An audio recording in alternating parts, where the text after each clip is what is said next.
Assalamualaikum warahmatullahi wabarakatuh.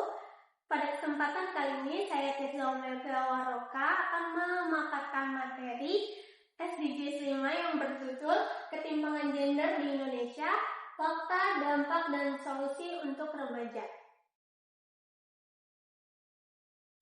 Topik ini sangat penting untuk kita bahas karena ketimpangan gender masih menjadi tantangan nyata yang mempengaruhi kehidupan sosial, ekonomi, dan mental masyarakat Indonesia, khususnya perempuan dan generasi muda. Indonesia menggunakan Indeks Ketimpangan Gender atau IKG untuk mengukur ketimpangan antara laki-laki dan perempuan dalam aspek kehidupan, pendidikan, sosial, dan ekonomi. Data menunjukkan sejak tahun 2018 hingga tahun 2024, nilai IKG Indonesia memang mengalami penurunan dari 0,499 menjadi 0,421. Penurunan ini menandakan adanya perbaikan, namun Indonesia masih kehilangan sekitar 42,1% potensi pembangunan manusianya akibat ketimpangan gender. Artinya meskipun ada kemajuan, ketimpangan gender masih menjadi persoalan serius yang perlu mendapat perhatian bersama.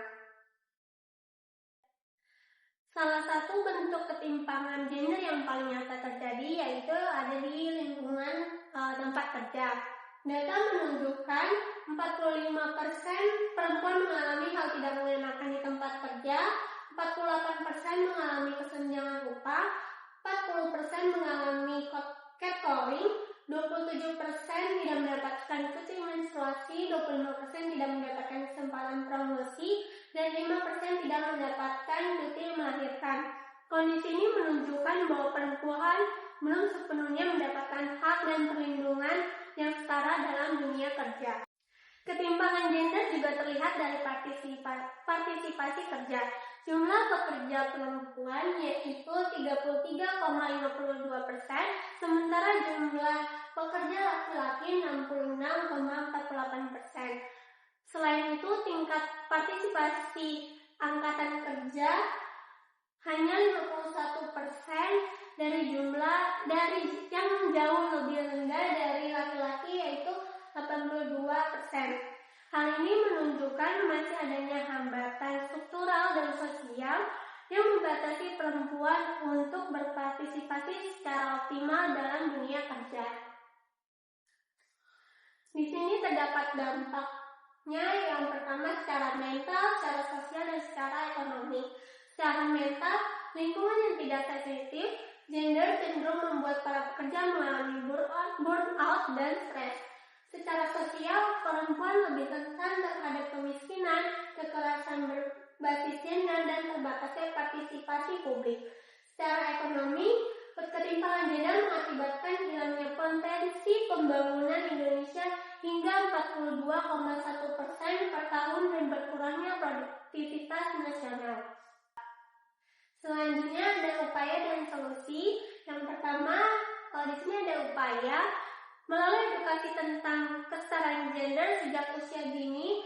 Yang kedua ada kampanye digital yang dimana sebagai sarana penyebaran informasi dan kesadaran publik. Yang ketiga ada peran remaja, melibatkan remaja dan anak muda sebagai agen perubahan melalui diskusi, pelatihan, dan inovasi sosial.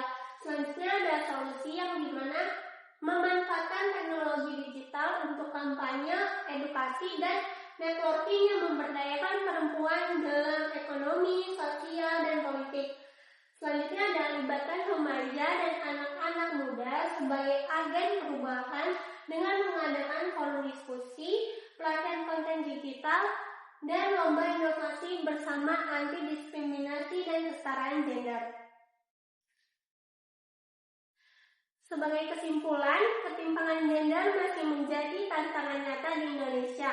Diskriminasi, stereotip gender, dan kesenjangan akses masih terjadi dan dampak negatif pada aspek mental, sosial, dan ekonomi. Demikian pemaparan materi SDGs 5 yang saya sampaikan. Jika ada kurang mohon dimaafkan.